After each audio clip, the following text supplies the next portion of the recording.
Hello again, college football fans. It is Friday, October 6th, the day before Week 6 for Alabama and A&M, and that's the game we're going to be talking about today. I'm not going to go into how big this game is for both teams. I think everybody's well aware of that by now, for control of the West and all that implies. And considering both teams have a loss, the college football playoff implications are also there. So both teams' backs are against the wall. Everything's on the line here. Huge game. And for both teams, I would say, looking at the rest of their schedules this year, on paper at least, this is definitely the best, most talented team either team's going to play for the rest of the season. So it doesn't get a whole lot bigger than this in terms of implications. Now, what do people think is going to happen in this ballgame? I think most people think it's going to be a similar game to the last two that's been played in this series, and that is a very close game that's decided by less than a touchdown. As a matter of fact, Vegas thinks it's going to be decided, I think now, by less than a field goal, and it's been kind of flopping around. I've actually even seen A&M favored, I think, somewhere. So most of the country and everyone anticipates a toss-up game, which is flip of a coin there at the end. And we'll see what we think about that as I talk more about this. I got more notes this weekend. I think that may be a new feature of my videos. And for the 1.5 people that watch these, that's on average. I don't think there's a bottomless person watching this. But at least I hope not. Okay. Now, what would A&M have to do to win? What would Alabama have to do to win? Well, certain things, people mention this. People always say, well, they got to limit mistakes. Well, I mean, that goes without saying, doesn't it? Every team wants to limit their mistakes. So both teams want to limit their mistakes in this one. And another thing that both teams want to do, and everyone feels the need to say it, so I'll say it too, is get off to a fast start. Problem is, in games like this, especially when the defenses are the strong points of both teams, it's kind of hard to get off to a fast start offensively and build an early lead. Obviously, both teams would love to do that. A&M, the things that I think would lead to an A&M win, first, it starts for me with Bobby Petrino. As evenly matched as this team is, as far as talent goes, I still think Alabama has the edge talent-wise, but they're very, very close. When it's this close, it doesn't matter that much who the more talented team is. At least we hope. But Petrino is definitely the thing that worries me the most about A&M. I would be more worried about him if he had a top-notch quarterback. Not saying Max Johnson is bad. I don't even think he's any better or worse than Connor Wigman. I don't think the backup thing really comes into play here all that significantly. But when Petrino has a top-notch quarterback, then he's very, very scary. And now that doesn't mean that Max Johnson can't be top-notch tomorrow, because we've seen it happen before. I call it the Stephen Garcia clause that you always have to put in there when you're talking about playing other teams that don't have the best quarterbacks as far as perception goes, because anybody can have a great day any day, and Max Johnson certainly is capable of having a great day. Now, do I think he will? It's kind of a tall order to ask against this defense that he's playing up against, but you just never know, because Alabama's normally got great defenses, and we've seen it happen before. As a matter of fact, the last time we played in Texas A&M, they had sort of a Stephen Garcia type game out of Zach Calzada. So, A&M's defensive line is another big strength for them. Everybody knows Alabama's had some spotty play on their offensive line the last couple of years. We're hoping that those bugs are getting worked out and that the youth and the continuity is coming together on our line. But that's definitely something to look out for. And if A&M wants to win, that's a place that is going to help them do that. Big X factor for A&M, obviously, is the home crowd. Alabama, been well documented, has not played all that well as we used to play on the road back in the earlier days of the Nick Saban era. I've got a theory as to why that is, and I'll get into that later. Now, things that Alabama must do to win. O-line has to play well.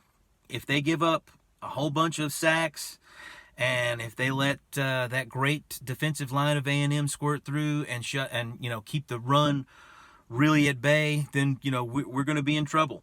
Especially if Petrino and Max Johnson can get hot, we could be in real trouble if both of those things happen. Our D-line, I know our D-line has looked gangbusters the last probably 3 weeks, all the way back to the South Florida game. But what worries me is they did not look good at all against. Our pass rush was very anemic against Texas, and this is definitely the most talented offensive line that we will have played since Texas and probably will play for the rest of the season. So has our D-line improved enough to really, really get after a quarterback with a good offensive line in front of him?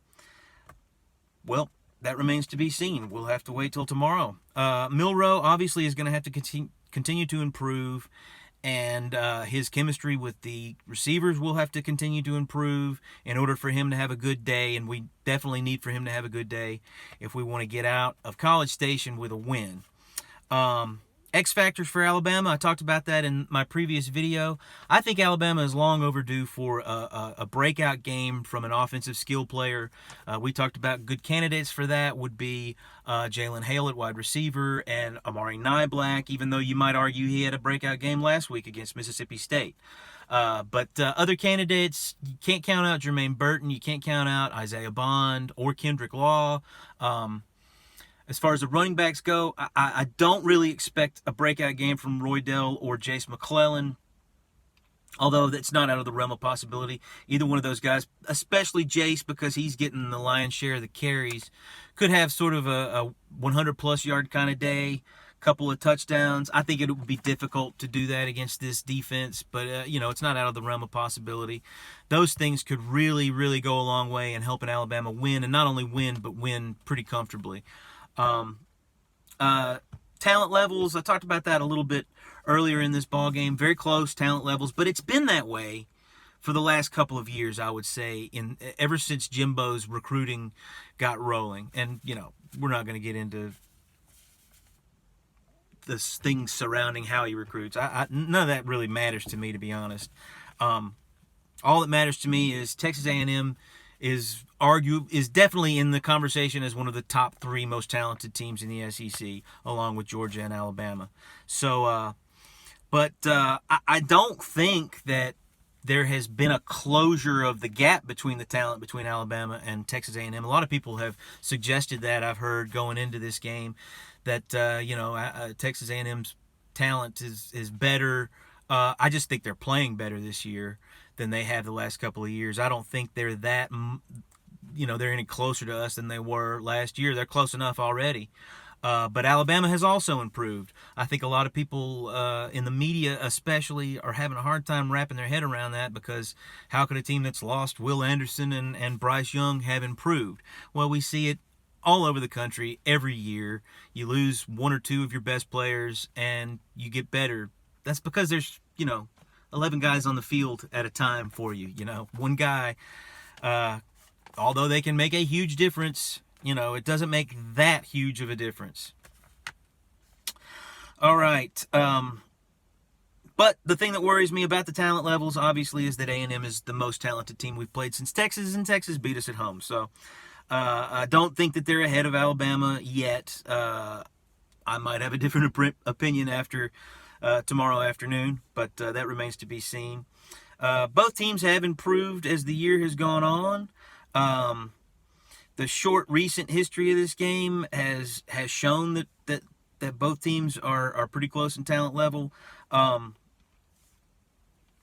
back to the most recent history of this series. I think I mentioned in my video earlier that Jimbo had Alabama's number. Jimbo and Texas A&M have had their number the last couple of years, and that was certainly true a couple of years ago. Alabama didn't play a perfect game, but you can't count on your teams to play perfect games. They just weren't able to do what they needed to do to win that ball game, and a lot of that had to do with the fact that Texas A&M was able to do what they needed to do to win. Now, last year it was a close game, but I'm not going to say that they really had our number last year. we had a lot of things going against us. Obviously, Milroe was the backup then. He had no significant playing time before that game, and it showed. We had 4 turnovers in that ball game. 4 turnovers, 2 missed field goals, plenty of bad penalties in that ball game, which was, a hallmark of the team the entire season. So I have a hard time imagining that we will play a game with that many mistakes this year, even on the road in Texas A&M.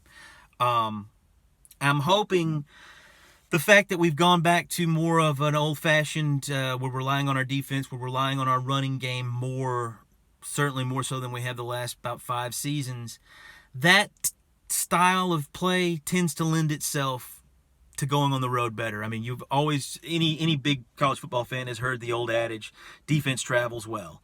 And we're definitely playing a more of a defensive style now. We're not relying as much on an intricate, well-oiled offense, which is, it's got to be harder to get that going in a hostile environment than it is to play play great defense and ball control, running game kind of offense like we are definitely doing this year. Okay, now all that being said, the paths in this game, everybody expects this game to be close, less than a touchdown. Certainly, I think a lot of people expect it to be, including Vegas, less than a field goal. Now, it's been a very close game the last couple of seasons, and I imagine that a lot of those opinions have to do with that. I tend to go in the opposite direction when there have been, because close games are very hard to predict. I mean, any outcome of any game is hard to predict, especially in college football. These teams are different every week. They're young kids. So predicting, especially predicting scores, the final scores of games is almost a practice in futility. It's pretty much impossible. But we're going to go ahead and do it anyway because it's fun. Now, the possibility of it being a close game, obviously, are high. Both teams match up on paper pretty well, pretty evenly. Even talent, they've had very similar sort of trajectories as far as their seasons have gone so far this year. So, that's why most people are predicting a close game. I can understand that. But I feel like the fact that it's been an ultra close game the last 2 seasons makes me sort of tend that it's going to be, maybe not a blowout, certainly not a A&M blowout, but, maybe more of a 10-point, 14-point sort of game. Whoever wins, I kind of lean towards that possibility in this ball game. Now, back to the idea of blowouts, I can't, perfect storms can happen for either team. I can't think of a storm perfect enough that would give Texas A&M a blowout victory, 21 points or more. But they certainly could wind up with a perfect storm getting away with a 14 or 10-point victory against Alabama. Now, the perfect storm would be obviously, what you expect. Petrino and Max Johnson have great games. The defensive line has a great game for them. Alabama has a lot of mistakes. Texas A&M doesn't. And then they go on to do that. But that's, a lot of things have to go well for Texas A&M and poorly for Alabama for that to happen. Now, I think Alabama's possibility of getting out of this game with a comfortable victory. Now, it's really not even any use talking about it if it's going to be a toss-up game, because if it's a toss-up game, that's what it is, and it'll be very unpredictable, and nobody will know what will happen until the very end of the ball game, probably. And so there's no sense in talking about that. But now, discussing the path to comfortable victories, I think, is more interesting because it gets down to the nuts and bolts of what these two teams playing against each other looks like. Now, for Alabama, obviously, Milroe, Alabama offense needs to cut down on penalties and turnovers because that will get that crowd into a frenzy and things could spiral in a bad direction for us quickly after that. But like I said, I think defense travels well, and I think that Milroe obviously has way more experience in this game than he did last year. So what I think realistically is going to happen is look for Alabama to get about a 10-point victory out of College Station. The score that I'm predicting is 27-17 Alabama. But if everything goes well for Alabama, I wouldn't be, at all surprised if they get a perfect storm kind of game to get out of there with a bigger victory, 21, maybe even more. Don't really see that happening. I don't see, obviously, because both of the defenses are the strengths of these teams, I'd be surprised if more than 50 points were scored in this ball game. So that's why I'm going to go with the 27-17 Alabama victory in this one. But, things to look out for Alabama are, like I said, a breakout game by an offensive skill player. I still want to see more Justice Haynes in this sort of environment. And the fact that we still haven't seen a whole lot of carries from Jam or Justice, I would be very surprised if we see them get any more significant playing time than they've had this year. But as the year rolls on, I do think that possibility of that increases. And we would love to see that. But anyway, I think the most likely outcome is what I've already told you. And this is very exciting weekend. We've got a lot of good games. A lot of people are saying that maybe the SEC West and East is on the line tomorrow. You'll have to go back and watch my last video to know how I feel about that Kentucky-Georgia game. But I do believe that the Tide will roll tomorrow. Obviously, only time will tell, and hopefully you'll tell it with me. Thank you.